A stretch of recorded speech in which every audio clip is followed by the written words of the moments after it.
финансирование открыли только там 28 августа. И мы прошлый год все лето мы строили, но без денег.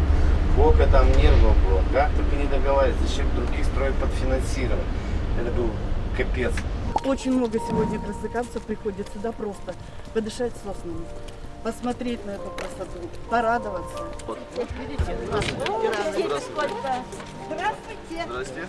Дмитрий, подождите, девчонки, Дмитрий Николаевич, приедет. Знали? Большое спасибо, хоть и в маске видим. Спасибо вот вам большое. Вы смотрите, как здорово занимаемся. Как здорово, как что было вообще. А как сейчас выглядит. Очень рады. И детям приятно будет, и бабушкам, дедушкам, и всем. Вообще здорово. Ну ладно. Спасибо, нет, вообще Успехов здорово. вам, успехов. Всего доброго. Всего доброго. Вперед! Про выборы не делай. Краснокамск последние годы, 90-е, начало 2000-х, конечно, много чего недополучал, и действительно настроение у жителей Краснокамска, оно, мягко сказать, было не ахти. Понятно, что еще очень много предстоит сделать, но самое главное, движение пошло, довольные жители занимаются спортом, когда вот такое настроение, такой подход к жизни, действительно совсем по-другому кажется окружающий мир. Если мы стадион все красиво сделаем, регионального всероссийского уровня, это точно. Тут футбольное поле, стандартное 104/67. Искусственное поле.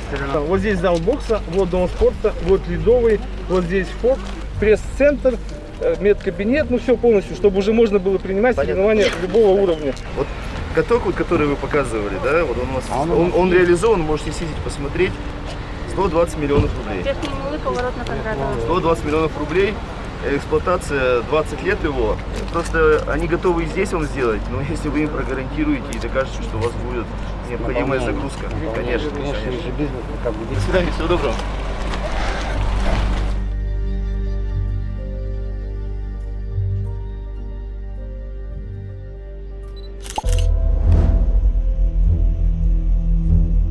Самое главное, что никто не верит до сих пор, ну или мало кто верит в ласточку. 1 сентября поедем, вообще сомнений нет. Мы сейчас по шоссе отсюда едем.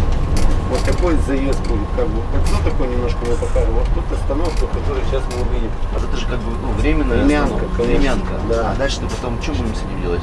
Я вот просто боюсь, что эта времянка лишь бы не осталась. Она никому не нужна будет, Года да? 3.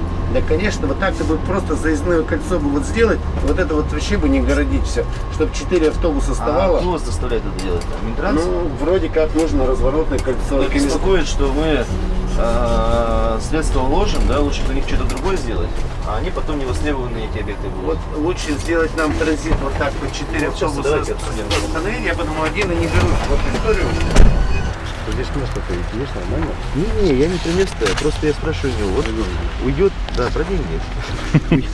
Значит, уйдет, главная остановка туда, да, здесь, понятно, останется. А вот это вот все для чего будет? Если бы это использовалось на года, вообще вопросов нет, это надо делать. А так давайте мы соптимизируем. Заезд. Ну, то есть, минимизируем, да. Делать очень много надо. Понятно, что ограниченность бюджета есть. Но где-то какие-то рациональные решения, да, они позволяют, в общем-то, продвинуться достаточно далеко. Без всякого популизма. Ну, слушайте, я так в шутку говорю, если хотя бы там наполовину там обрубить кому-то и не дать воровать, как бы, то дальше все поедет, все пойдет. Поэтому догоним Екатеринбург. Догоним и догоним, знаете, это философский вопрос. Но то, что должны сами ускориться в развитии, но это очевидно и понятно. Поэтому работать, только работать. Других вариантов.